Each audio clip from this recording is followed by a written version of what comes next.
I'm here in Wandsworth, just outside of London. I'm at a big tasting of Château La Conseillante, the famous Pomerol estate.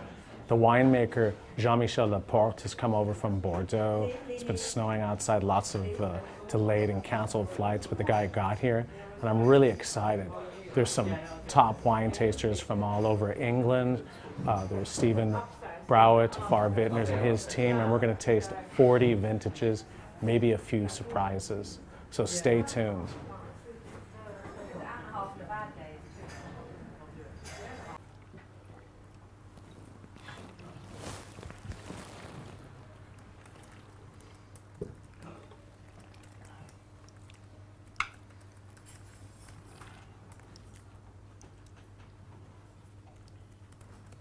And what we really want to know is, do you think the 09 will develop well? Is as good as the 05? Because the 05 seems... Actually, if you look at my scores, I prefer 09 to 05. But I'm sure I don't taste the same way as you, and of course I'm not objective at all. But the fact is that within this flight, I did make them all. So I began in 04 La Conseillante. So I'm influenced also by something else, that 05 and 09 are quite easy vintages. I mean, everybody easy to make, yeah. Everybody who made bad wines in this vintage, they need to find something else to do. 06 was much more complicated to do, and I agree with you, Oliver, with the fact that 06 for me is my favorite with 09. Yeah, it's quite a sexy wine, the 06, but I'd have thought in 5 years' time the 06 will be fully open up, and the 05 will only be just I'm not sure, it's more acidic. Yeah? It's 0.2 more acidic than 05, for example, or in terms of pH. 05 is 3.85 and 06 is 3.65. So I'm not sure if it will evolve as fast as that. Actually, what I said, I know that James doesn't agree with me. I consider 06 for probably being better than 05 in time due to the acidity, because the acidity will protect the wine from evolving too fast compared to 05. 05 will evolve like a big vintage or warm vintage. 06 will evolve probably more like an 89 or something like a 85 or something like that. 05 is a bit more powerful, a bit more extractive, and I love the freshness of 06 and 09.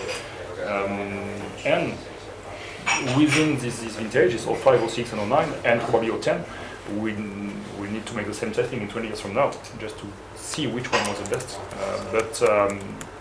I think 09 could develop very, very well. I'm 19 on the 2005. 18.5. 19. 18. 18.5. 18. 19. 18. 19. 17.5. And 17.5. Which gives it an average of 18.4. So despite your best efforts, Jean-Michel, we like the 05 best. Nice, Stephen. So the winner is the 05 with 18.4. Second place is the 09 with 18. Third place is the 06 with 17.3. Fourth place is the 08 with 16.7. And third place is the 07 with 15.6. But all good wines. Yeah, excellent. All good wines. All very good wines. So we just tasted 40 vintages of La Conseillante.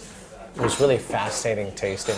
For me, what was interesting is that when you tasted the 45 and then you tasted the 2009, you could taste a character, a real style of wine that comes from that vineyard. And you always had this sort of bitter chocolate, berries, earth, softness, but also power. What did you find? What, as the winemaker today, what did you think? I can't say more. Conseillante has a style, and we went from 45 to 2009, and for all these vintages, biggest and lowest, you have the signature of the estate with this kind of silky tannins, soft mouth. It can be powerful, especially for the youngest, of course, but it's never over-extracted. It's always delicate, and our benchmark, it's much more finesse and elegance, so delicacy of the tannins and of the fruit and of the flavors and so on. And that's why, as a winemaker point of view, I'm very humble with that. So I cannot dominate the terroir, so you have to be very careful with it. You have to handle it and to give it directions, but the terroir makes the wine. That's in right. Conseillante and in most of the wineries all around the world, but especially in Conseillante. Well, what I found also was just me thinking about me tasting when the wines are young was also they're very subtle wines, and sometimes you taste Conseillante when it's very, very young and you think, oh, it's not going to be a long-term wine, it's too delicate. But then today we were tasting off vintages from the 70s and they were still fresh, beautiful. Yeah, and they will age for another decade or 2 or 3. When we discuss about Bordeaux wines and their aging, we always think about the power and the tannins and its concentration and so on. But it's not the only point that helps a wine to age. We also have to consider the acidity. Yeah. And the key in wine all over the world is balance. So you can have over-extracted and big wines, very modern, very jammy. They will be wonderful and most of them will age very well.